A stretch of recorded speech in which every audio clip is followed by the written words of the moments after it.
సజీవుడు మన రక్షకుడు యేసుక్రీస్తు నామంలో మనకందరికి శుభములు. దేవుడు మనల్ని ప్రేమించి ఇప్పటి వరకు బ్రతికించాడు. దేవునికి వందనాలు.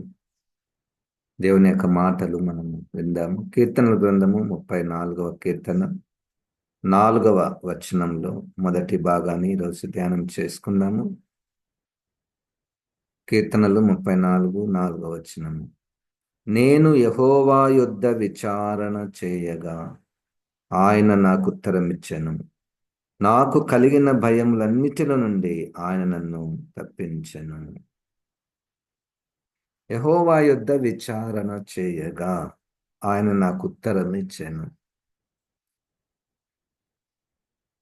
బైబిల్లో దేవుని యొక్క భక్తులు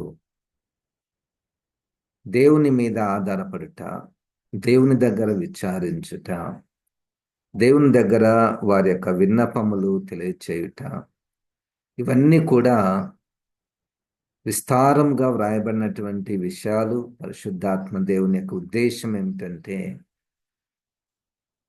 దేవుడు ప్రజల యొక్క మొరలను వినేటటువంటి వాడు. దేవునికి స్తోత్రం. అది రుజువైపోయింది. అది వాక్య కాలంలో ఉన్నటువంటి ప్రజల విషయంలోను, క్రైస్తవ చరిత్రలోను, మన జీవితములలో కూడా రుజువైపోయింది. నేను యెహోవా యొద్ద విచారణ చేయగా ఆయన నాకు ఉత్తరం ఇచ్చెను. విచారణ చేయగా అన్న పదంలో ఏముంది అంటే, విచారణ చేయగా అంటే మరి ప్రభా ఇది చేయాలనా వద్దా? నీ దగ్గర విచారించడం అంటే నీ దగ్గర తెలియచెప్పి నీ ఆలోచనను తీసుకోవడం. మనమే ముందుగానే నిర్ణయించి నాకు ఇది కావాలి అని అనకుండా, మరి ఈ పరిస్థితి ఇట్లా ఉంది, మాకైతే అటో ఇటో తెలియడం లేదు, మరి నీ నిర్ణయమే, నీ చిత్తమే అని ఆయన దగ్గర విచారణ చేయుట. దేవునికి స్తోత్రం. ఇది ఒక ప్రత్యేకమైనటువంటి కోణము, మనము నేర్చుకోవలసినటువంటి పాఠము. మనకి ఏది కావాలనో దేవుని అడుగుతాం. అది మనకు బాగా తెలుసు. అడిగినటువంటి విషయాలలో కూడా చాలా వరకు మనం పొందుకొని ఉన్నాము. ఈ రెండవ కోణంలో మనం నేర్చుకోవాల్సినటువంటి రెండవ పాఠం ఏమిటంటే, ఆయన దగ్గర విచారణ చేయుట.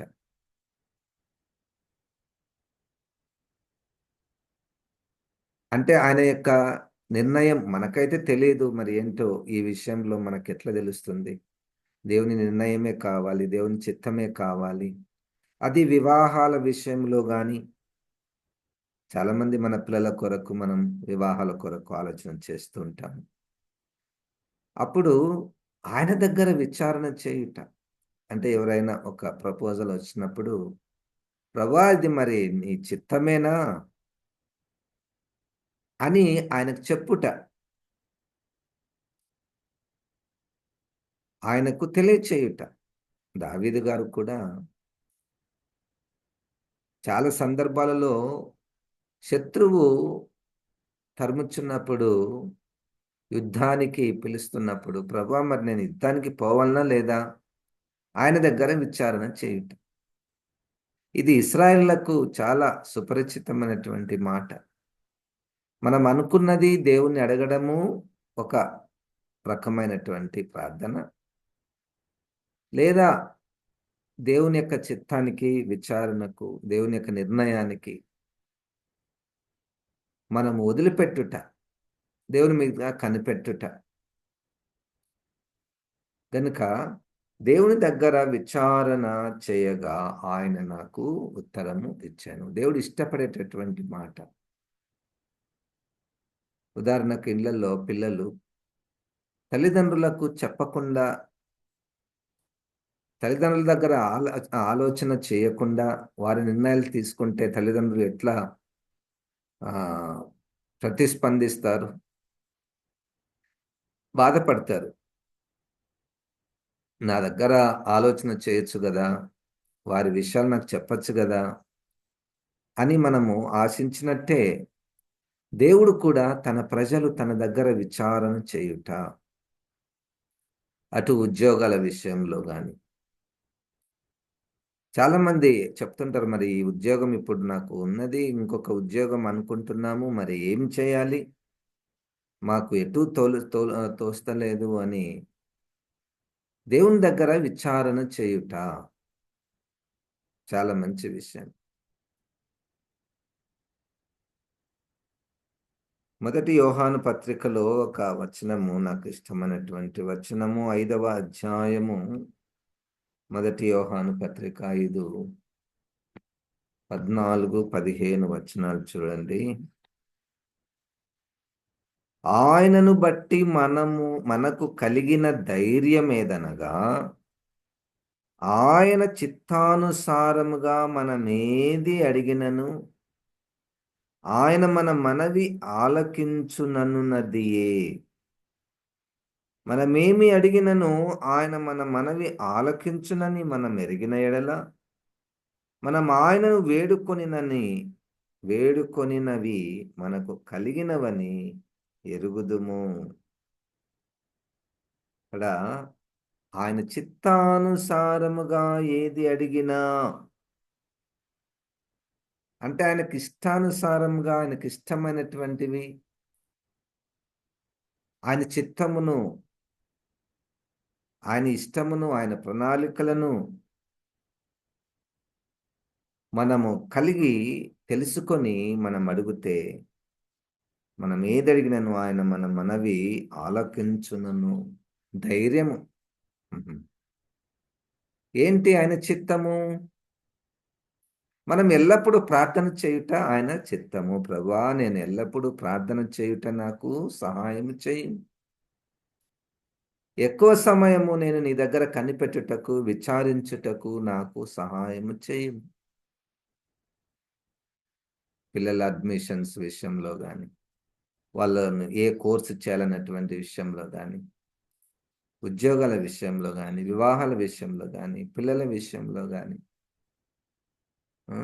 ఎన్నో ప్రభువు దగ్గర విచారణ చేయుట. దేవునికి స్తోత్రం. ప్రార్థించుట. దేవుడు ఉత్తరము ఇచ్చెను. దేవుడు జవాబిచ్చెను. దేవుడు మొరలను ఆలకించేవాడుగా ఉన్నాడు. దేవునికి స్తోత్రం. ఎట్టి పరిస్థితుల్లో ఉన్నటువంటి వారినైనా ఆయన ఆయన మన స్వరములను వినగలిగినటువంటి వాడు. చూడండి, కీర్తనల గ్రంథంలోనే 66వ కీర్తన 19వ వచనం. కీర్తనలు 66, ఇక్కడ ఒక కండిషన్ మనకు కనబడుతున్నది.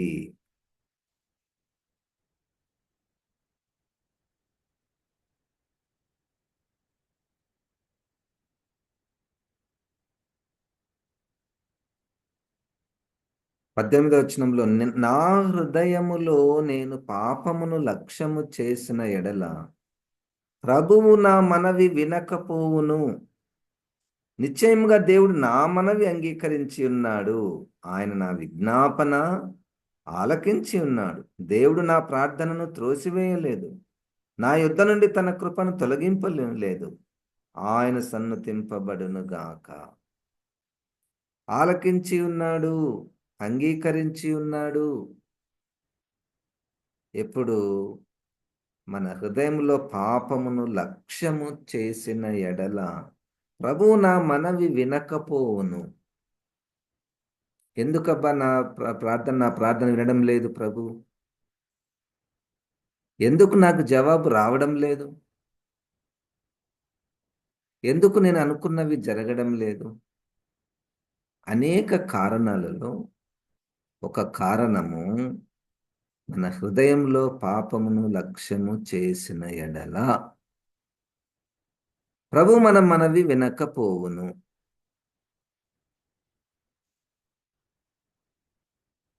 ప్రభు మన మనవి వినకపోవును.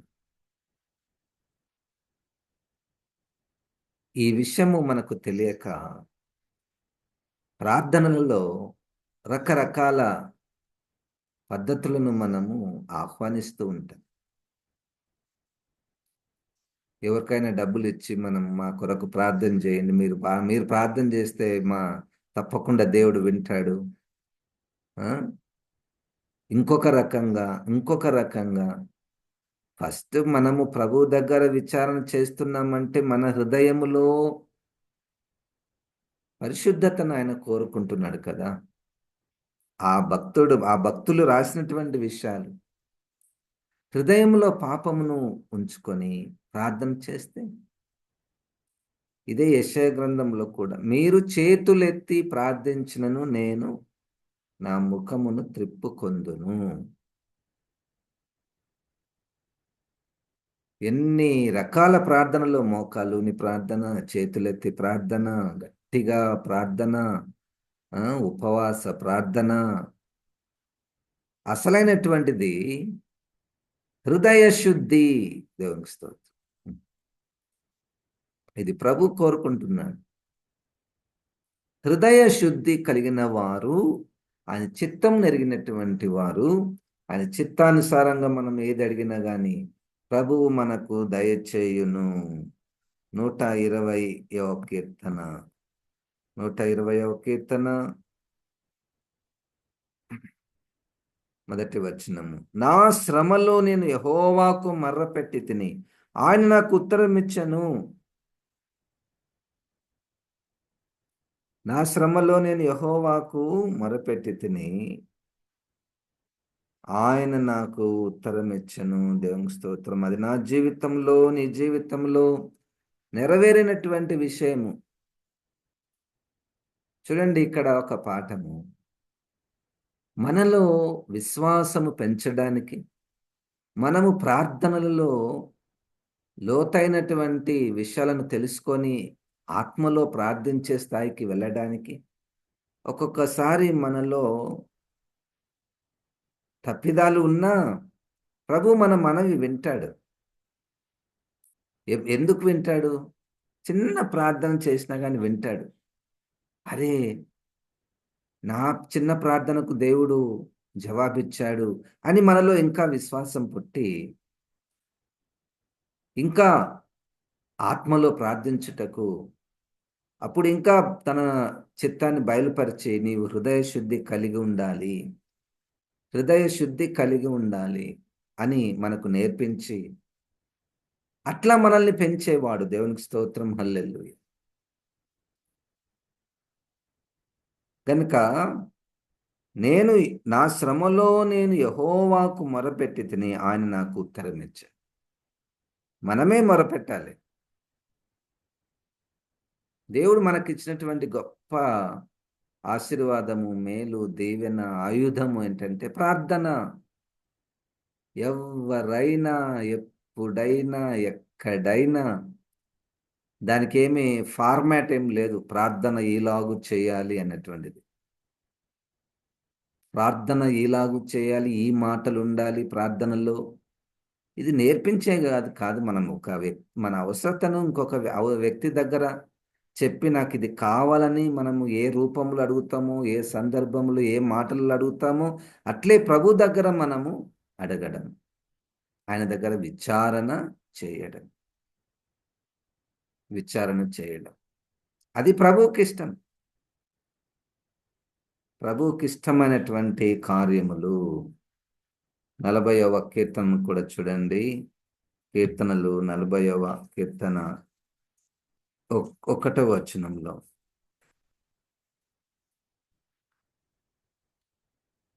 యెహోవా కొరకు నేను సహనముతో కనిపెట్టుకొంటిని, ఆయన నాకు చెవియొగ్గి నా మొర్ర ఆలకించెను. సహనముతో కనిపెట్టుట, ఇదొక పాఠం. అడిగిన వెంబడే జవాబు, లేదా విచారించిన వెంబడే జవాబు రావడం లేదు. ఎందుకు ఆలస్యం అవుతుంది? అట్లా ఆలోచించే ఒక వ్యక్తి అభిషేకాన్ని పోగొట్టుకున్నాడు, సౌలు మహారాజు. సహనముతో కనిపెట్టుకొంటిని. దేవుని దగ్గర ప్రార్థించుట, దేవుని దగ్గర విచారించుట, ఆయన మీద భారము వేస్తే, అట్లా వేసి దేవునికి అప్పగించాను. ఆయన ఎప్పుడు ఇస్తాడో అప్పుడు తీసుకుంటాము. ఆయన ఎప్పుడు చేస్తే అప్పుడు మేము అది మేము జవాబును పొందుకుంటాము.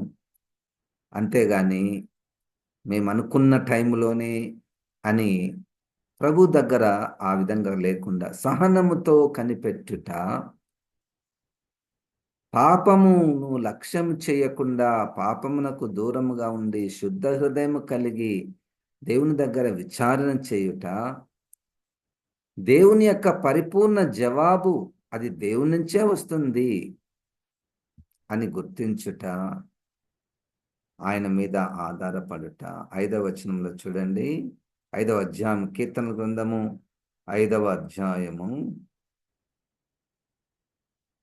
3వ వచనంలో, యెహోవా ఉదయమున నా కంఠస్వరము నీకు వినబడును, ఉదయమున నా ప్రార్థన నీ సన్నిధిని సిద్ధము చేసి కాచియుందును. నీవు దుష్టత్వమును చూచి ఆనందించు వాడవు దేవుడవు కావు, చెడుతనమునకు నీ యొద్ద చోటు లేదు. డాంబికులు నీ సన్నిధి నిలవలేరు, పాపం చేయ వారందరూ నీకు అసహ్యులు. అబద్ధమాడు వారిని నువ్వు నశింపచేయదు, కపటం చూపిన అర్హత జరిగించు వారు యెహోవాకు అసహ్యులు. నేనైతే నీ కృపాతిశయమును బట్టి నీ మందిరంలో ప్రవేశించేదను, నీడల భయభక్తులు కలిగి నీ పరిశుద్ధాలయము దిక్కు చూచి నమస్కరించెదను. ఉదయకాలమున నా కంఠస్వరము నీకు వినపడును, నా ప్రార్థన నీ సన్నిధిని సిద్ధము చేసి కాచియుందును, వేచి ఉందును, సహనముతో వేచి ఉందును. దేవుని స్తోత్రం. ఇవన్నీ మన క్రైస్తవ జీవితంలో అలవాటుగా ఉండాలి. వినడానికి బోధించడానికి మాత్రమే కాక, వినడానికి బోధించడానికి మాత్రమే కాక, ప్రభువు మీద కనిపెట్టుట. ఆ కనిపెట్టుటలో సహనము, ఆ కనిపెట్టుటలో హృదయ శుద్ధి, ఆ కనిపెట్టుటలో హృదయ శుద్ధి. ఈ మధ్య కాలంలో దేవుడు అనేక పాఠాలను నేర్పిస్తాడు. సహనములో అంటే మనం ఒక టైం అనుకుంటాం, ప్రార్థన చేశాం ఈరోజు ఒక విషయం కొరకు, కొంతకాలము ఒక్కొక్కసారి ప్రభు చిత్తం అయితే అప్పుడే జరుగుతుంది, లేదా కొంత సమయం తీసుకుంటాము. ఆ సమయం దేవుడు తీసుకొని దేవుడు కార్యం చేస్తాడు. అప్పుడు ఆహా, దేవుడు కరెక్టే, దేవుని సమయం కరెక్టే, దేవుని సమయము కరెక్టే. ఈ మధ్య కాలంలో దేవుడు అనేక పాటలను మనకు నేర్పిస్తాడు, అనేక కార్యాలు మన చుట్టూన్నటువంటి వారిలో చేస్తాడు, సిద్ధపరుస్తాడు. యెహోవాకు మొరపెట్టి తిని ఆయన నాకు ఉత్తరమిచ్చెను, ఉదయమున నా కంఠస్వరము నీకు వినబడు. ఉదయముననే మనకు తెలియకుండానే ఆ రోజు చేయబోయే పనులన్నీ మనం జ్ఞాపకానికి వస్తాయి. ఈరోజు ఏమేమి చేయాలి, ఎవరికి ఎక్కడ డ్యూటీకి వెళ్ళాలి, ఏమేమి చేయాలి, ఎవరిని కలవాలి, ఇవన్నీ మనం ప్లాన్ చేసుకుంటాం కదా. అవన్నీ కూడా ప్రభు దగ్గర చెప్పుట. దేవునికి స్తోత్రం. అవన్నీ కూడా ప్రభు దగ్గర చెప్పుట. ప్రభువా, ఈరోజు ఇక్కడికి వెళ్తున్నాను, ఈ పని చేస్తున్నాను, వారిని కలుస్తున్నాను, ఈ విషయంలో వారితో మాట్లాడబోతున్నాను, నీ జ్ఞానము, నీ కాపుదల, నీ నీ కార్యము, నీ సన్నిధి నాకు దయచేయుము. ఇది ప్రార్థన అన్నటువంటిది బోధించుట కంటే ప్రార్థించుట మంచి. వ్యక్తిగతంగా ప్రార్థించుట, కుటుంబముగా ప్రార్థించుట, సంఘముగా ప్రార్థించుట. దేవుని స్తోత్రం. 3వ అధ్యాయము 3వ కీర్తన 4వ వచనంలో, ఎలుగెత్తి నేను యెహోవాకు మొరపెట్టినప్పుడు ఆయన తన పరిశుద్ధ పర్వతం నుండి నాకు ఉత్తరమిచ్చెను. ఎలుగెత్తి అంటే దే రైజ్డ్ దేర్ క్రై. ఇక నువ్వే దిక్కు, నువ్వు కాకపోతే ఎవరు చేస్తారు అన్న మనస్సుతో, ఇది మనుషులతో సాధ్యమయ్యేటటువంటి పని కాదు ఇది. అది అప్పుడు మనం మన మన హృదయంలో ఎలుగెత్తి ప్రభువును వేడుకొనుట, సహనంతో కనిపెట్టుట, హృదయ శుద్ధి కలిగి ప్రభు దగ్గర వేడుకొనుట, ప్రభు దగ్గర విచారణ చేయుట, ప్రభు దగ్గర విచారణ చేయుట. అట్లా బైబిల్లో అనేక మంది భక్తుల ప్రార్థనలు. మరి ఈ పరిస్థితి ఏర్పడింది, ఎట్లా, ఏం చేయాలి?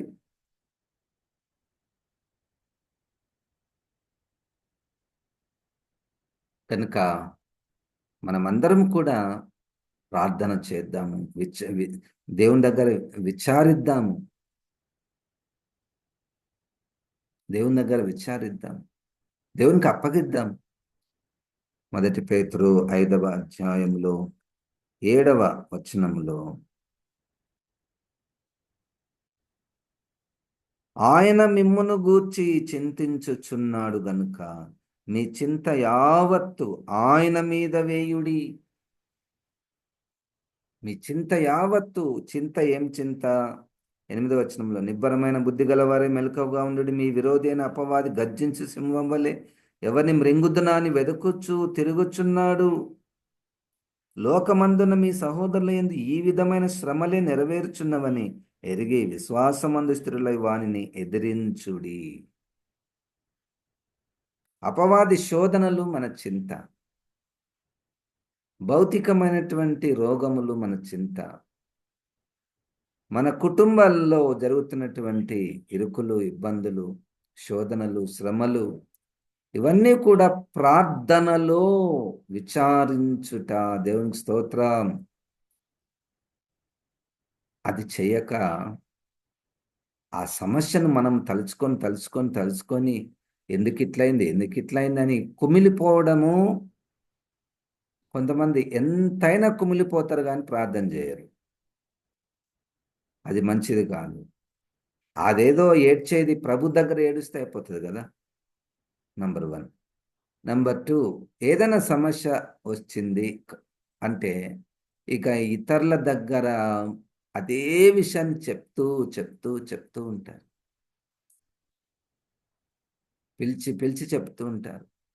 అదేదో చెప్పడము ప్రభు దగ్గర చెప్తే అయిపోతుంది కదా. ప్రతి విషయాన్ని ఇతరుల దగ్గర చెప్పుట మంచిది కాదు. అది మన నష్టానికే దారితీస్తుంది. మనం చెప్పింది వాళ్ళు ఇంకొకరికి, మనం చెప్పింది ఒకటైతే వాళ్ళు ఇంకొక 2 కలిపి దానికి చెప్పడం. ఆ? మనకు ప్రభు ఉన్నాడు కదా, ఆలకించేవాడు ఉన్నాడు కదా. సరే, వారు మన తరపున మనతో పాటు ప్రార్థనలో చేయగలుగుతారంటే షేర్ చేసుకోవచ్చు. కనపన వాళ్ళ అందరి దగ్గర మన సమస్యలను చెప్పుట మంచిది కాదు. అది మంచిది కాదు, అది వాక్యానుసారమైనటువంటిది కాదు.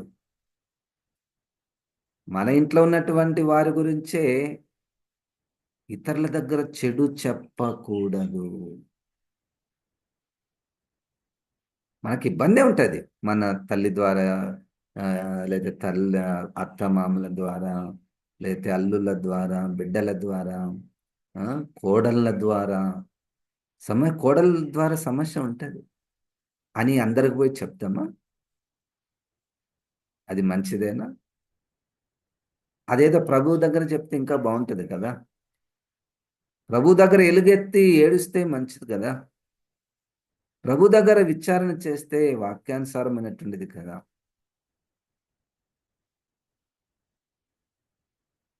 ఎవ్వరి గురించి ఎవ్వరి దగ్గర కూడా ఆ విధంగా చెడు చెప్పుట మంచిది కాదు. నీ సమస్యను, నీ చింతను నా మీద వేయండి అని ఒక ఆయన చెప్తూనే ఉన్నాడు కదా. ఆయనకు చెప్తే అయిపోతుంది. ఆ సమస్యను మనకు తెలియకుండా ఎక్కువ చేసేది మన నోటి ద్వారానే. మన నాలుక అదుపులో లేకపోతే సమస్య ఎక్కువైతుంది. ఆ నాలుకనే ప్రార్థనకు ఉపయోగిస్తే చాలా బాగుంటుంది. దేవునికి స్తోత్రం, హల్లెలూయా.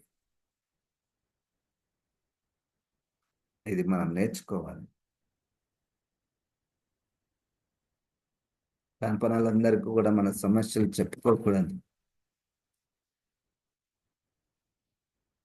మన గురించి ప్రార్థన చేసేవారు, ఆలోచన చేసేవారు, వాళ్ళు మేలును కోరుకునే వారి దగ్గర చెప్పుకుంటే పర్వాలేదు గాని,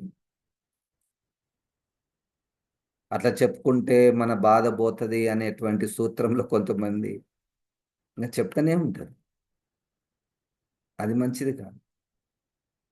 సమస్య ఎక్కువైతది. అదేదో ప్రార్థనలో కనిపెడితే అయిపోతుంది. దేవునికి స్తోత్రం. ఎంత మంచి దేవుడు మనకున్నాడు. నాకు చెప్పండి అంటున్నాడు ఆయన. ఆయన వినడు అన్నటువంటిది ఏమన్నా మనకుందా? విన్నాడు గదా! మనకు మన జీవితమే రుజువు గదా! మనం మొర్రపెట్టినప్పుడు ఎన్నిసార్లు ఆయన జవాబు ఇవ్వలేదు మనకు. ఎన్నిసార్లు జవాబు ఇవ్వలేదు. ఎన్నిసార్లు ఎన్ని కార్యములు చేయలేదు. ప్రభు దగ్గరికి వద్దాము. ఏదో ఒక రీతిగా ప్రభు దగ్గర కనిపెడదాము. మన చింత, మన సమస్యలు ఆయనకే చెప్దాము. ఆయనకే చెప్దాం. ప్రభు మనకు సహాయం చేయనుగాక. ప్రార్థన చేసుకుందాం. జీవం గల దేవ, వాక్యమైన ప్రభా, నిజంగా ప్రభా, మా అందరికి నాయన ప్రార్థన జీవితం దయచేయము. నీ దగ్గరనే విచారించుటకు మాకు సహాయం చేయమని యేసు క్రీస్తు నామంన ప్రార్థిస్తున్నాం తండ్రి. ఆమెన్. ఇప్పుడు మన పరమ తండ్రి అయిన దేవుని యొక్క ప్రేమ, ప్రభువైన యేసు క్రీస్తు కృప, పరిశుద్ధాత్మ దేవుని యొక్క సహవాసము మనకందరికి సదాకాలము తోడై ఉండును గాక. ఆమెన్. దేవుడు మనల్ని దీవించును గాక.